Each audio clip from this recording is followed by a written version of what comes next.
мен деген чөп бар ғой. Ошоны кайнаттыр, ошону мен чачып керек. Чачар, азыр чачар.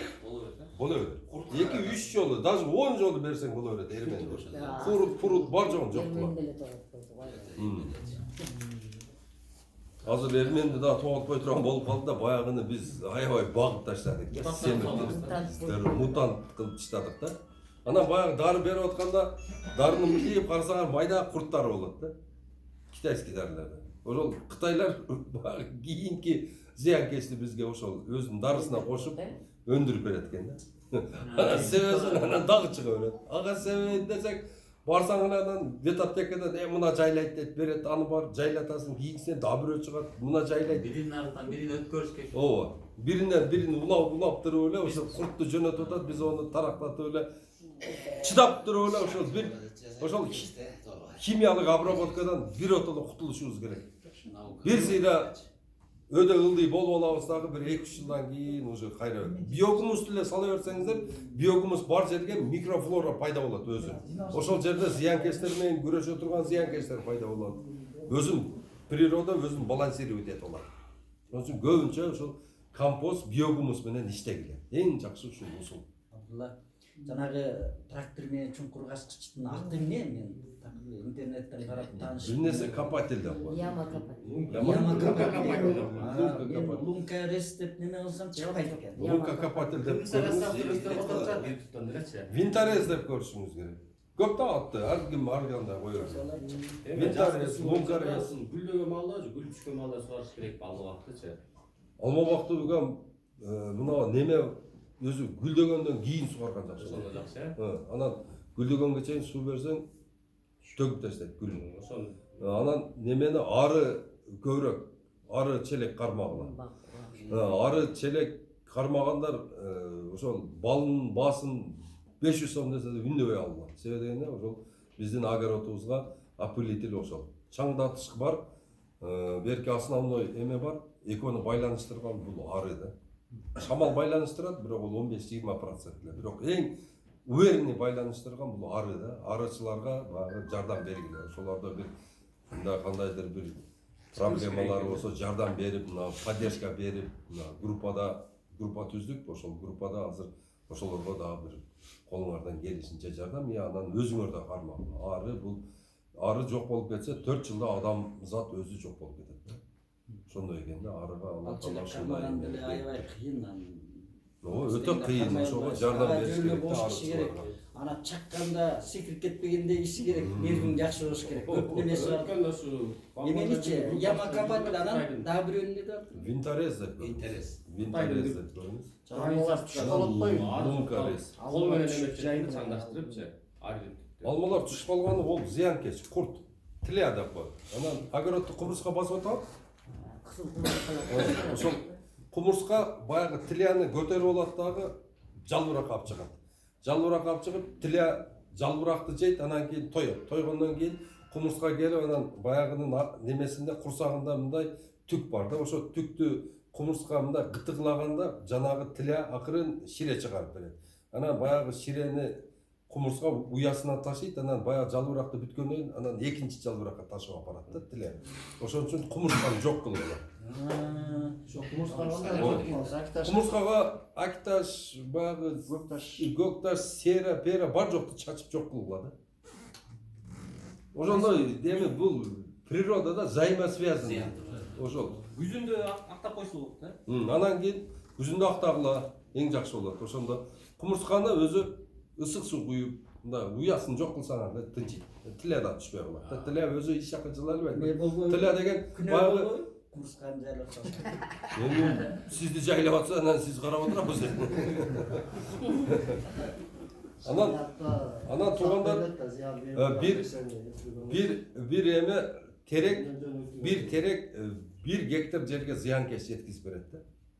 Теректин ордуна балатып отургузгула, арча. Бир теректин зыянкечи 1 гектар жерди обеспечить этип турат да. Теректин кабыгы жумшак болот, эрте көгөрөт. Ошону жеп күчтөнүп алып турган шамал менен помидорго, бакка бар жокко секире берет. Ошондон чыккан зыянкечтер. Аны теректи талы дагы, бака тереги дагы, орус тереги, немеси Кытай терек бардыгы зыянкестердин яслиси да. Шамалды эмне менен тоссок болот? Мисалы талаага тиккендечи ветровой Самшит защита деген бар го, самшит. Самшит. Самшит деген вечно зеленый самшит. Ошону отургузсаңыз алманын ичи дагы азыраак муздайт да. Тегерет эле Муну отургузсаңыз. кайдан алсак болот? Бишкекте сатат самшит. Бишкекте сатат. Ооба, өзү көбөйтсөңөр да болот баанда. Живой згородтой кылып сайып кетересиңер да. Карабак таза экен. Бешкесине жана живой изгород деп. Ооба, вечно зеленый самшит деген ошол мынау өзүңөрдүн муниципальный хозяйствоңарда ошол жерге питомник кылып туруп, ушуну көбүрөөк өндүрсөңүз эне. Ушул самшитти алып келип, уругунан да көбөйөт, сабагынан да көбөйөт, ушуну көбөйтүп, мынау Кыргызстанга өзүңөрдүн ушу чаекти полный жапжашыл кылып тиштесеңер болот да. И анан кийин Самшит ошо живой изгорит. ооба, живой изгорит. Мындай самшиттин немелери бар да, сорттору бар. Жумшагын Мындай, алыш керек. мына жыгачка окшоп өскөнү дагы бар мындай. Ошону көбүрөөк эккиле самшитти. Мына неменин ордуна терек, кара жыгач, неменин ордуна только ошо. Тигип коюшат, тосмон айланда. Ооба, тосмон айланта тигип койсоңуздар шамалдан да тосот да, сонун. Я ана ага зыянкес түшпөйт экен. Чөө хорошо. Аны жей албайт экен. Недир өзүнүн бир мындай кислый бир нерсеси бар. Анда кара жыгачка болуп жайылып кетпейби акыры? Жок, жайылбайт. Аны специальный отургузбасаңыз жайылбайт экен да. Анда элек болсу. Самшит. Самшит. Вечно зеленый самшит. Живой изгорит. Суроолор Ореке, бере. Шашылба Төнүп көрөт го. Азыр могу сорттогу алмалардын уругун тигип турчу. Бир жылдан кайра тийиштирсе өзүнүн өксүн эмесин бөлөк Чыкпайт экен. Балдар ардеме кылып көрүштү. Сабагында кылып көрүштү. Бүчүрүнөн да улап көрүштү. Ардеме кылып чыкпай койду. Полукарлик карлик чыкпайт экен да. Бул жерде баягы колоновидный штамп деп коюш экен.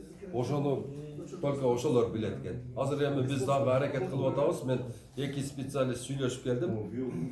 Бирөөсү ошол лабораторияда иштейт, экинчиси ошол лабораториядан чыккан тамырды теплицага алып туруп, анан ошол көчөт кылып, ошол улап бере турган адамды таптым. Кудай кааласа, азыр фонд ачылды. Кыргызстанда багбанчылыкты өнүктүрүү фондун ачтым. Ошонун жетекчиси өзүмүн. Эртеге бардык айыл өкмөттөргө, бардык жерлерге телевизордон немеден эме чыгат. Баягы реквизиттер чыгат, колуңардан келишинче акча таштап коесуздар. 75 сом таштасаңар, сертификат жазып беребиз, 3 жылдан кийин бир көчөт аласыңар. Эмне кандай көчөт аласыңар, ошону жазып коесуздар. Алмабы, килеспи, эмне. Бул эгерде мен кайтарымсыз бербейм акчамды, мага көчөт бер десеңер, ошондой кылабыз да. Жада мындай эле коштум десеңер, кошулуп кетет. Анан ошондо Кыргызстанда инвентро лаборатория болот, 200 гектар территориясы, 20 гектар теплицасы, административный здание, и анан кийин ошол лабораториянын өзүнө 5 миллион доллар акча каражат кетет. Муну биз весь Кыргызстан боюнча чогултуп, ошону курабыз деп, ошол фондду ачтык. Ошонун эмеси менен Кыргызстанга силер айткандай ошо морозостойкий, же болбосо мына декоративный дарактар, мөмөлүү дарактар 3 миллиондон 30 миллионго чейин көчөт чыгарып берип турат экен. Кыргызстан үчүн өтө жакшы жумуштар. Ошонун аракетинде азыр кат жазылып атат бардык немелерге, президентке, премьер-министрге, ошол спикерге, бардык депутаттарга, бардык айыл өкмөттөргө, бардыгына кат жазып атабыз. Ушуга поддержка колуңардан келишинче 5 сом болобу, 500 сом болобу, 5000 сом болобу бергиле деп аракет кылып атабыз. Ушу куруп ала турган болсо, Кудай кааласа Бишкекке курдук, борборубузга. Бул акчаны кантип салсак болот? Мисалы. Бул акчаны ошол реквизит берилет. Рекламалар. Анан бардыңар мисалы үчүн группада чогулуп эле, мына чаектиктер биз чогултуп мына 6000 сом же 7000 сом же 1 миллион чогултук деп эле салып коесуңар да. Баягы реквизит берилет. Анан О деньги деген бар, Мегаком деньги, анан Билайн деньги деп аны да чыгарабыз. Мисалы үчүн немени 40 деген SMS жөнөтсөң, сенен 40 сом баягы немени Великий Отечественный войнанын эмелерине жардам болот дегендей кылып, мына сен мына 75ти бассаң 75 сом ошол фондко түшөт деп аны да чыгарабыз. Ошо телефондон не сала бересиңер. Эдин саат. Кийин ошондон неме алсак болот, көчөт алсак болот. Ошол көчөт кийин сертификат берип коесуңар, кийин барып көчөт ала бересиңер да, ошо сертификатты көтөрүп барып эле биз өзүбүздүн фонддун немесин беребиз. Печатын безип, Толбай чоң сен залда. Может Акчаны быть, нээсиз. ушул кылады деп атпайсызбы? Ооба. Анан Чоң телеграмда элеметтер. Ооба. мен сообщение жиберип койдум. Анан ошонун ичинде биз суроо берип калсакчы, бул обрезка жөнүндөгү Ооба. эмне бул видеолорду чыгарып бере аласыздарбы? Ооба чыгарып ошолорду жүктөйбүз. Кудай кааласа эми биз Борбор Азия багбандары эл менен мындай журулушуп иштей баштадык. Азыр бардык райондордо биздин филиалдар ачылып, ошол жерде баягы балдар жетектеп группаны иштетип баштады. 30 миңден ашык уже биздин эмелерибиз бар, участниктерибиз бар. Эми өзүбүз бир телевидение ачкан аракет кылып атабыз. Телевидениеда Баластанга окшоп эле эртең менен саат 8ден баштап кечки саат 8ге чейин ошол айыл чарба боюнча болгон ошол акылдууларды Кыргызстан боюнча кыйындардын баарын топтоп ошолду передача кылып берип турабыз да. Дагы бир суроосо 3-4 жыл болуп кеттиби, Кыргызстандан бир журнал чыкчы. Ушу багбанчылык боюнча. Орусча жарымы, кыргызчасы да бар болчу, көбүнчөсү эле орусча болчу. Анан мен ошого жазылчу элем да. Бир жылдан кийин жабылып калды деп токтотуп коюшту кыскасы. Ичинде бүт бар эле ушул азыркы биз сүйлөшүп аткан теманын эмнеси болсо ошонун баары бар эле да. Өтө Ушундай жакшы. кыздар жокпу? Жок пока. Дегени менин атым эле ошол чыгарчы. Эми аракет кылабыз. Жок, аларды болсо бир эле кагаз болчу. А мен жазганымчы. чыгарчы. Цветной журнал болчу, цветной орусча чыкчы да. Улар чыгарчы. Кыргызстандан мен жазылчумун ошого. Анан эле токтотулбадыбы эмнеге? Аракет кылабыз журнал чыгарганы азыр дагы бир Айыл деми деген бар. Алтын Ушундай бар. Ал журналдын атын унутуп калдым мен. Абдулла, Телевизия газета. Абдулла, жана эме жөнүндө маалыматыңыз барбы? Павлония дарагы деген дагы ошо дагы престижный. Павлония дарагын адамдар отургузуп атышат. Мен айтар элем, эгерде эме болсо, ал жерге алма же башка эме өсө турган болсо, ошого пока мына биринчи эмелери чыксын, результаты. Мына отургузгандар ошону кыйып, сатып, пайдасын көрсүн, анан кийин отургузсак дейм да. Анан мына алма отургузсаңыздар билесиздер, сатып аласыз. Неме отургузсаңыз билесиз. Например, шапталы отургузсаң кетет. А мына Павлониянын пока эмеси чыга элек да, результаты. Результаты чыксын, сатылсын. Ошолор айткандай 1 кубу $200, анан кийин ошого карап жумуш кылсак дейм да. Жакшы дарак, бар жок жакшы неме, бирок эми результаты чыксын, ошону байкап турайлы. Onu stroy материал дейт. Жалбырагы тоюп болот. Жалбырагы тоюп Эбеге болот. чыкты эле, кесипке чыкты. Ошол эмеси сатылат. Ошол жерге тең ошол Актайбы же Алматыга ошо эсептеп көрүш керек. Ооба, эсептеп мына рентабельностун чыгара эле мына алдыңкы отургузгандардыкы мына Тазабек Арслан Тазабековдуку мына дагы бир 3 жылдан кийин уже сатылат да. 3 жылдан кийин эгерде чөткү клиент келип баягы налаживать етип коюлган болсо, анан отургуза беребиз да. Дарагын көлдө айдап атышыптыр. Ооба, көлдө. Сон көлдө 12 гектар Мен айдаган. топтоп көрдүм мындай эми эгер тиксе бияка 1-2 эле тигип мындай көрүш керек да болот. Көрүш керек. Көлдүн кайрында экен. Көлдө жолдун боюнда Суукту жаман көрөт экен. Суукту. Суукка ончо эмеси чыдамы жок экен да. Анан баягы жакшы сорттору келип атат, суукка чыдамдуу деп атат. Силер айткандай 1-2 күн айдап көрүш керек да. Анан ошого карап неме чыгарасыңар өзүңөр. Биринчи ошол мен айткандай эле сорт испытания. Сөзсүз түрдө ошол келген бардык фирмалардын көчөттөрүнөн сразу очойтуп 1000 алып албай, же 2000. 4-5-ти 10ду айдап көрүп, бир сыйра талага дагы, огородко дагы айдап көрүп, анан ошонун результатын көргөндөн кийин анан кийин калганын көбөйтөсүздөр. Эми туугандар, суроолор бүткөн болсо, Алманын эмесин көчөтүн алыш үчүн бул жакынкы бизге жакын кайсы жерде жанагындай фирмалар бар эме гарантия. Бишкек. Бишкек эле. Бишкек эле. Ошолор менен баягы группада биргелешип, сүйлөшүп, баягы мен айткан сертификаттарын текшерип бүткөндөн кийин, анан кийин айтасыңар, доставка менен алып келип берди. Холодильникти алып келип берет, анан бул жерден 5 сааттын ичинде отургузуп аласыздар. Мен бир нерсе эмен бар эле аз болсо. Бизде 2010-жылы алма фестивалы болгон жердечи, районда болуп. Барыс кондон көп немелер келди, алма өстүрүүчүлөрчү. Ошонун арасында биздин бир эжебиз бар экен, Кызыл Туудан кеткен экен элге. Рая деген о эже менен тең билесиз. Ушул кишинин 40 гектар эме питомниги бар экен. Аябай жакшы киши экен. Анан мына алма алам дегендер болсо, ОКГе жазсаңар, ошол кишинин телефонун алалы, Барыс кондон жолдоштор бар да, Куда сөөк бар. ошол кишиге айтсакчы, мындай качественный алмалабыз да. Аябай жакшы киши экен. Үйгө келип жатты, таанышты. Өзү мына менден улуу мына мен 62-де, мага киши 70-ке чыгып калды. Рая деген эже экен, баягы Үркүндө кетишип, ошо Барысконда туруп калыптыр. Кызыл тулуу экен. Анан биз көчөдөн эле жана Фаткенин алмасы тигип, мен айтып атпаймынбы, мен 2 жыл алгам. 70 түп 260 сомдон не деген акча? Кой сатып атып алдым мен. Анан эме болсо элечи, окуге жазсаңар, бул жерде гана кызыккан киши көбөйө баштаптыр. Ар бир айылдан айыл өкмөттүн катчылары турат, фермерлер турасыңар, жазылып, окуге тизмеңерди берсеңер, тиги эженин адресин алабыз. Барысконда жакшы тааныштар бар. Анан ошо эжеге сүйлөшүп, өтсек анын машинеси бар, алып келип берет эле да качественный болот эле. Анан жылыгам мына. Примерно ушул оору менен мен ооруганыма 20 жыл болду. Жылда алып тиген алдатып атабыз да. Аткендикин алып келет экен, суу качтабай түшүп кетип атат. 50 сомдон алат экен, ол жерден 250 сомдон сатып атпайбы, язбачы. Карачы. Оки турат бул жерде департамент, жазылгыла. Мында бири-бирибизге поддержка кылалы деген эле сөз. Эжеге айтсак эже машинесин алып Эми келет. азыркы мына мен айтып аткан сорттор жакшы сатылат, бирок баягы ошол акем айткандай, эгерде силердин климатыңарга ошол эженин көчөттөрү туура келсе, ошону отургуза бересиздер. Бир аз күтөсүздөр, бирок эми зато результаты болот экен да. Анан баягы биздин айткан көчөттөр билесиздер, булардын тамырлары жердин бетинде эле жайгашат.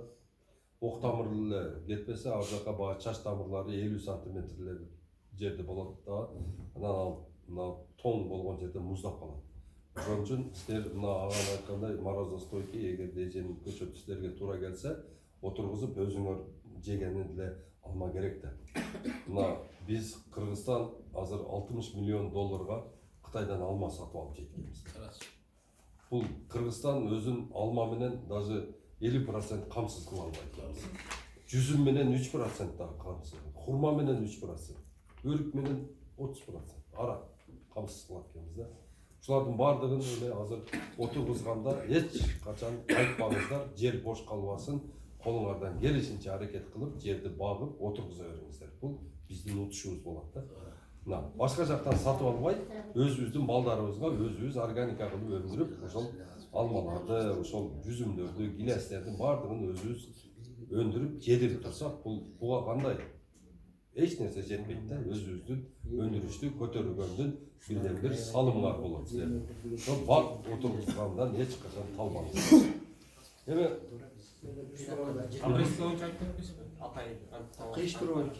Атайдын номерин группага таштаймын. Ошол жерден Атайды суроо мен өзүм ошол Борбор Азия багбанчылыкта Телеграмда да бармын. Волонтер багбанчылыкта да үчөлүктө бармын, WhatsApp'та. Анан көп эле суроолорду ошондон алып атам да. Анан мен өзүм Минкуш айылында турам, ошо Минкуш айылында учурунда радиация, уран чыгып, ошол жерде радиациялар бар да. Анан бизде деңиз деңгээлинен 1800дөн 3000 чейинки айылдар жайгашкан да. Анан бизде негизи буга чейин эчтеке өспөйт деп билген да. Анан бизде бир байке бар. 3 жыл болду, 3 жыл мурун карта алып келип 100 түп алып келип орнотту. Эчтеке өспөйт деген нерсени түп тамыр менен жок чыгарды да. Кудай буйрса мына күзүндө былтыр түшүмүн алды, биринчи түшүмдөрүн алды да. Анан өстүрсө болот экен деп, ошол байке кайра эле 500 түп орнотту да. Былтыр орнотту кайра 500 түп. Ошону бер жагында шахтын оозунан чоң суу чыгат. Эми ошону мындай деген түйшүк тартылат да, ошол байкенчи. Ал суу радиация бар дейт да, азыр ошол суу менен сугарсам, алмамдан эртең күнү сатап турган болсом, алмамдан радиация чыгып калабы деген болот да. Ошол радиация бар жерде сөзсүз түрдө алмага дагы, сизге да, мага да радиация өтөт да. Эми кандай допустимый норма дейт да. Может нормадан неме деп туура келип калат. Эмеде абада бизде комиссионный түзүлгөн, межправительственный делечи. Абада радиация өзүндө жок да, бирок суусунда бар деп чыгат да, шахтын чыккан суусунда бар депчи. бирок ал байке ошол суудан сугарсам кайра алмамдан радиация чыгып калат деген коркунуч менен нарыраак жанынан жылжып аккан бир булак бар, ошону тоскулап ошонун суусун алып келип кайра тамчылатуу суугаруу системасын коюп атат да. Анан эгер Öyle bul suronu bu spesialistlerge verip göreli. Söylediğinde bu emin radyasyanın fonun kanday al yerde ne ministerstoda var. Selkoz ministerstoda var. Biz bu suronu sol ministerstoga verip göreli kanday жооп болот деп. Бирок эми радиация баш шахтадан чыгып аткан судан сөзсүз радиация болот да. Анан эми алмага да өтөт. Алманын өзүнүн немесине бана бутагына өтөт. Алмага өтөт. Bunu сурап көрөбүз. Анан эң эле жакшысы ошону алманын өзүнө алып текшерип көрсөт. Эң жакшысы Бишкекке алып барып эле текшерип көрсө уверен болот да. Таза чыкса таза болот. Анын радиацияны өлчөй турган аппараттары бар. Экинчи вопрос бул огороттон жана бизде карабак бар да, ошо кашасы пишип эле ошону эле учөт шамалда. Кайра эле ошону эле тамырлап эле көбөйөт да, ошону кандай кылып жок кылса болот. эмне? Каражыгач бул апат да бул. Бизде дагы ошондой. Өзүнөн өзү чыгып эле көбөйүп аны эч ким экпейт.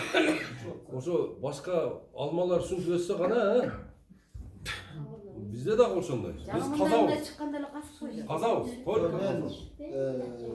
Былтыр бир огородду ошо өздөштүрөйүн деп атам да, өзүм былтырдан баштап аарычылык менен алектенип атам. Ошол жердин айланасын тозуп, алмабак тиксемби деген ой бар, анан ошонун арасына эле кайра бал челектерди коеюн деген ойлорум бар да. Анан эми ошонун арасында эле ошол капталдарында карабак бар экен. Буга чейинчи ошондо эле баа каша өсүп эле кашадан шамалдап эле кайра эле кетет да. А сиз айткандай жумсак дебеңизби? Ошол мынчалык эле карабакты огородду ушундай сууап жуусам 1 метр тереңдикке келет. Тамырычы.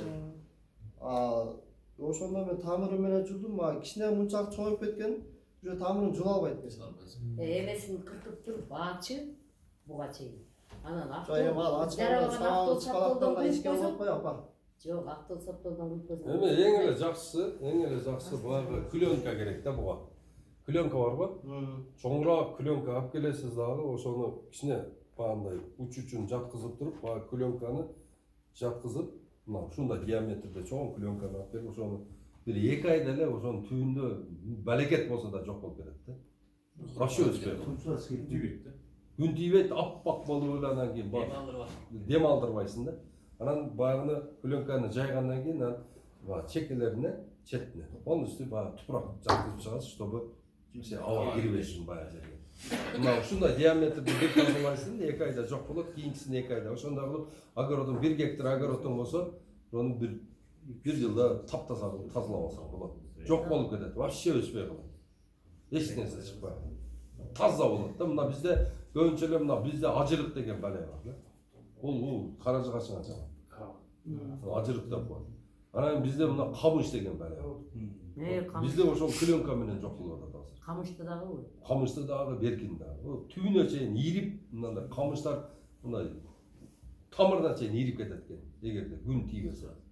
Сразу эле ошо 1 метр түшкөндөн уже кайра чыга албай калат да. Ошондой кылып. Анан баягы жанда каражыгачтарды алып таштайт. Ол каражыгач ошол источник болезни. Айланасында карабакты полный алып таштайт. Эч нерсе кырып, баягы эмеси бар го, дүмүрү бар го, дүмүрүнө эме кыласың. Мындай дирел бар го, чоңураак дирел. Ошо менен казып, бир-эки бурап казып туруп анан бар жерге эме саласың. Азот селитр салып туруп анан кийин кирасың, куюп коесуң. Анан үстүнө пробка жаап коесуң. Пробка жаап коесуң дагы баягы жазга чейин баягы солярка полный сиңип тамырына чейин бар, өрттөсөң барды күйүп түшүп калат. Чыкпайт ол жерден эч нерсе. Ошондой жок болуп. Вообще тал, терек, кара терек, анда бака терек, тыт, ошолордун баардыгын баккыла турган жерден 10 километр наракта болуш керек. Жок кылыш керек. Алар мына биз болсо табарик кылып үйлөрүбүзгө эге болгонбуз, отурбуз. Мажырым тал эң немеси да, лидер да ол. Эң жакшы жер. Бул жанары Тукунова деген нарындабы? Немеде? Бишкекте. Бул ошол органика департаментинин башчысы. Onda telefon gruppaga. Эми Маған это что? Группага кайтып келди. туугандар бир дуа бересиздерби тапшырып. Шуну менен чогулуш.